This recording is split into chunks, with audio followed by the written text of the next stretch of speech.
In this lesson I'm going to show you a short but very important exercise to get you thinking about chord tones and where they are on the bass guitar. This exercise is based on a 2-5-1 sequence in C major. So the chords we use are D minor 7, C7 and G7. You'll need to know the arpeggios of these three chords to really understand this exercise properly. And if you know the arpeggios, the notes that make up the arpeggios are the chord tones. So we've got C7 arpeggio.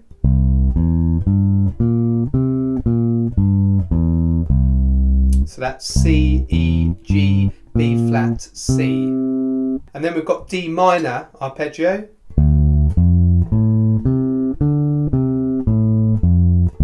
So we've got D, F, A, C, D. And then we've got G7 arpeggio.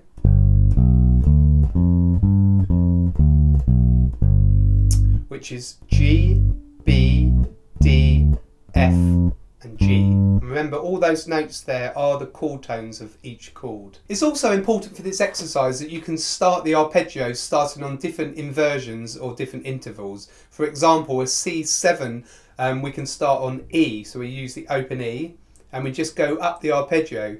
E, G, B flat, C, E, G, B flat, C.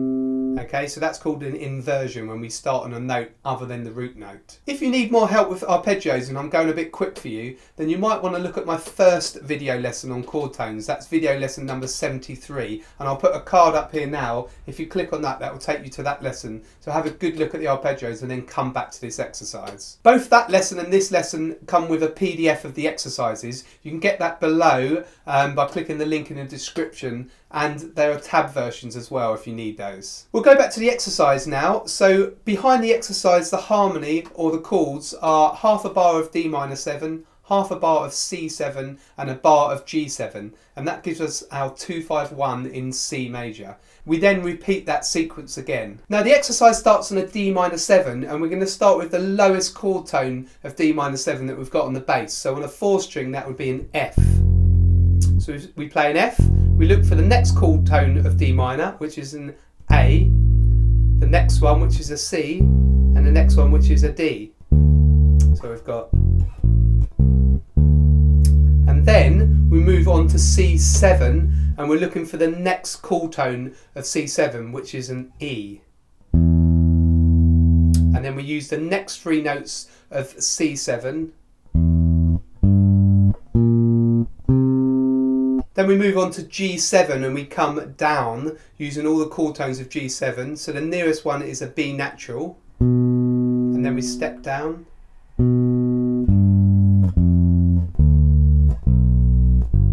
And we run out there, so we come back up again. And that whole bar are just the chord tones of G7. And then we step up again, finding the next chord tone for D minor, which is an A. So I'll now play you the whole exercise.